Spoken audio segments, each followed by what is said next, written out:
In our last episode, we have talked about the different regions and zones in Cuba for tobacco growing.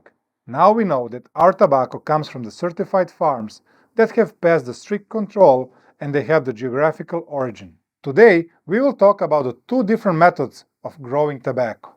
Each leaf that goes in our cigar is grown with a special care and has a different destiny and purpose.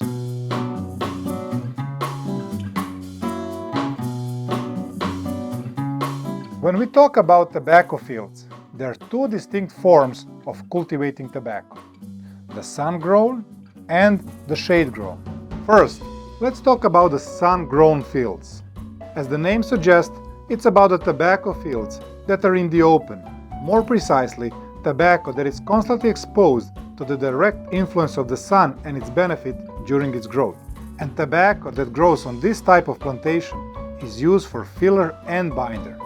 This will be important for our next video, when we will be talking about the composition of Habano cigars and how they are made. Filler is usually made from 3 different leaves, and each leaf has its specific characteristics that are playing the particular role in the cigar blend. And each leaf has a different place on the tobacco plant that will determine his main purpose. So, the tobacco plant is around 2 meters high, and the 3 basic classifications of the plant leaves are ligero, on the top of the plant, exposed directly to the sun, so nothing blocks the sun to hit the surface of the leaf for the whole day. Seco, in the middle. It still has some sun, but not as much as ligero, because there are some leaves above it. And volado, on the bottom of the plant, that has the shadow most of the day from the upper leaves.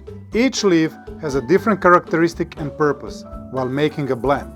Ligero, full-flavored and slow-burning leaf is influencing the cigar strength and gives that a blend a body. The more ligero in our blend, the more strength and the body cigar has, with a huge variety of rich flavor. Second leaf that is placed in the middle of the plant is seco. Seco is a medium flavored, mainly responsible for the aroma. This leaf will give us that delicate sensation and distinguished aromas. And volado is a light flavored leaf that before all gives a good combustibility to the cigar. So, the right amount and the position will give the cigar ability to burn evenly, and that's very important. We talked about it. We can see that flavors grow on the open field. Let's talk about the shade-grown plantation. Now when we know that sun-grown plantation grow leaves for filler and for the binder, we are missing one more, leaf for the wrapper. So, shade-grown plantation, as the name suggests, grows tobacco in the shadow.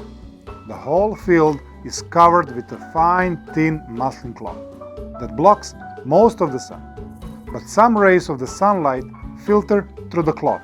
It's also important to say that the heat is trapped under the cloth and the temperature is much higher than on the sun-grown fields. And that's why our shade-grown leaves will grow larger in the size. So, when we don't have a direct hit of the sun to our tobacco plant, leaves are much finer, smoother, and have a more delicate texture. And that is very important because this leaf gives the Habanos a final touch. When it goes under the process of curing and aging, wrapper leaf is very soft, flexible, and stretchy, which is crucial when you need to apply it on unfinished cigar. When we have a perfect leaf, it looks like this, a perfect smooth surface with no veins that gives a brilliant aesthetic of the cigar. When we talk about the influence of the wrapper on the taste of our cigar, I like to put it like this, very easy and simple. The bigger the ring gauge and the more strength cigar has, the less influence it has on the taste. The smaller the ring gauge and less strength cigar has, the more of the influence on the cigar taste. So today we covered one important topic, and now we know the difference between the sun-grown and shade-grown tobacco and their purpose in the cigar blend. See you next time.